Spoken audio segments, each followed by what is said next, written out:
sa mga plantito at plantita dyan? Sa lockdown, na-discover ng ilan sa mga kapuso celebrities, pati na rin ng ilan sa ating mga UH kabarkada na meron pala silang green thumb. Talaga naman patuloy na umuusbong at namumukadkad ang industriya ng pagkakahalaman ngayon. Plantito and plantita craze is real. Lubos na dumarami ang bilang ng mga taong naiengganyo na mag-alaga ng halaman sa paglipas ng taon. Kaya naman, ilan sa ating mga kababayan ang ginawa ng hanap buhay ang pagtitinda ng samot-saring mga halaman na kinagigiliwan ng mga nakakarami.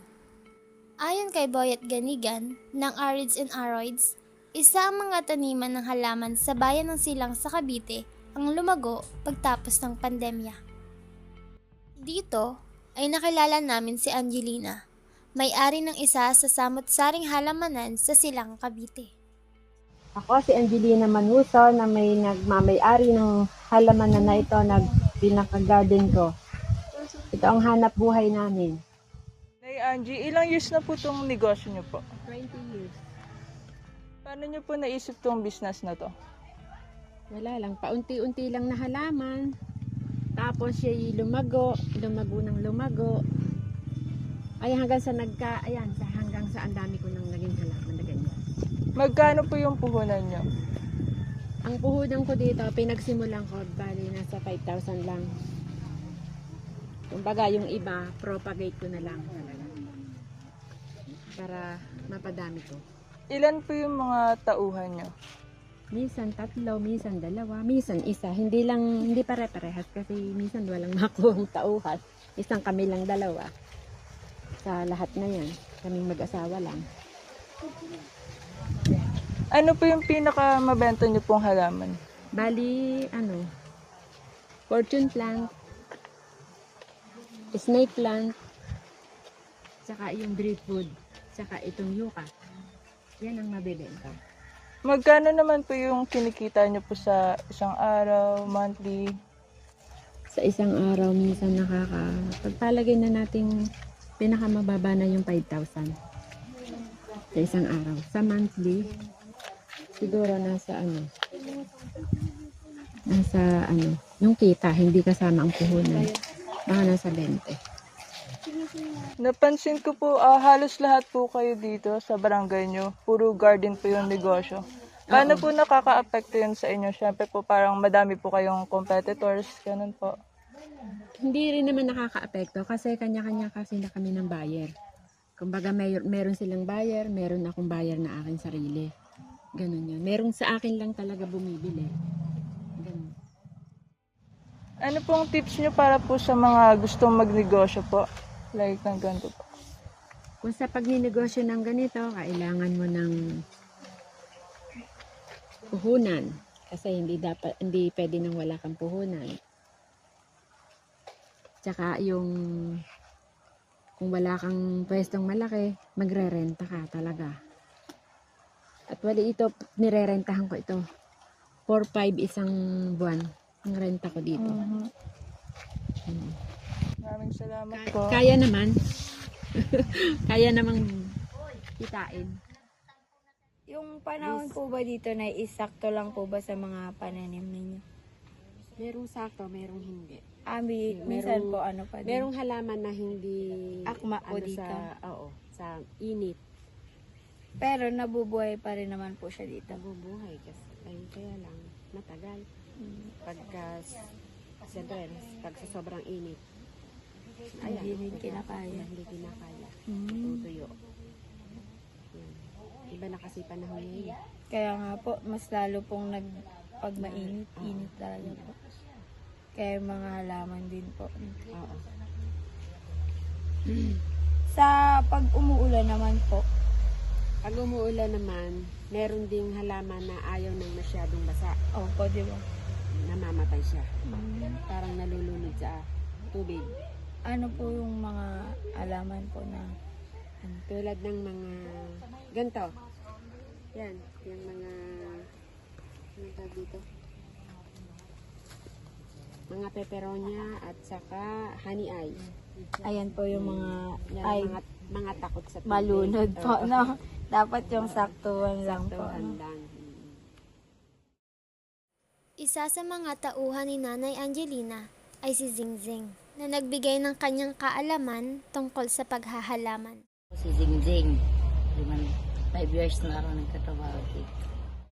Ilang taon na po kayo Matagal na. Ano pong mga halaman yung mga tinatanim nyo? Paano po yung process? Ay, iba-iba. Paano po yung process ng meron po bang process siya? Or ano lang? Basta lang... Tanim, tusok. O yung mga abono, punuan. Ano pong... Di ba may mga pataba po kayong ginagamit? Ano po yung pataba na ginagamit? Complete. Complete. Hmm.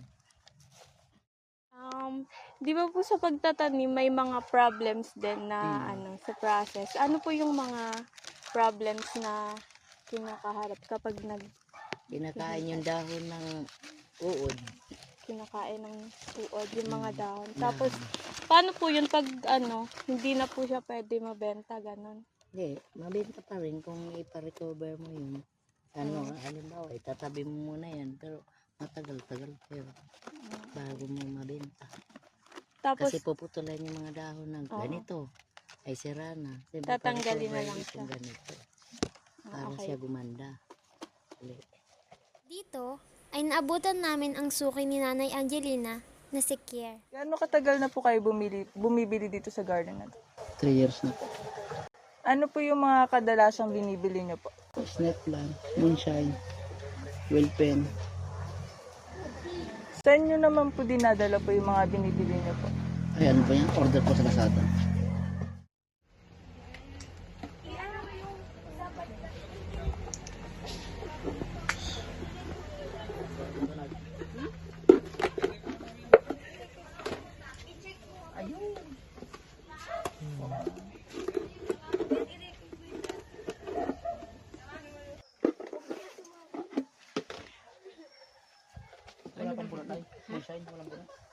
Ay, bumunot ka na lang doon.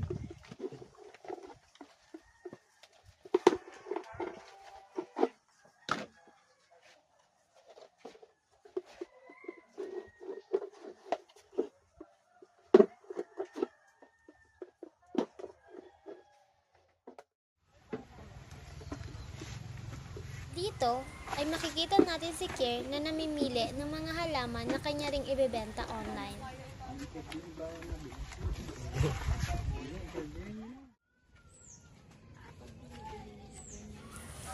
Pinapatanggal ni Kier ang mga halaman sa baso upang mas madali ipadala ang mga ito sa mga buyer niya online.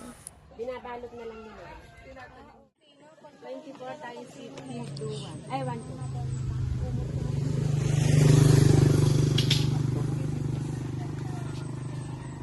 Wala ba na yan? Wala ba yung sukli eh? 1 to. 24 eh. 24 times Ang pinamili ni Kier na 2 dosenang halaman ay nagkakahalaga ng 1,200 piso. Lumalabas na ang isang piraso ay pumapatak lamang ng 50 pesos.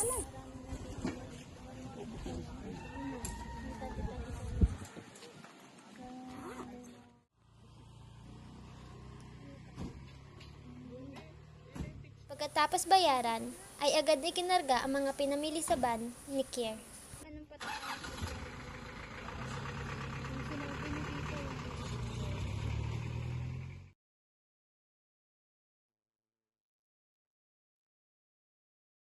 Sa matutal, ang negosyong paghahalaman ay hindi lang nakakatulong sa mga may-ari na tulad ni Angelina, kundi pati na rin sa mga resellers na tulad ni Kier at sa mga taong kinahihiligan ang pag-aalaga ng mga ito.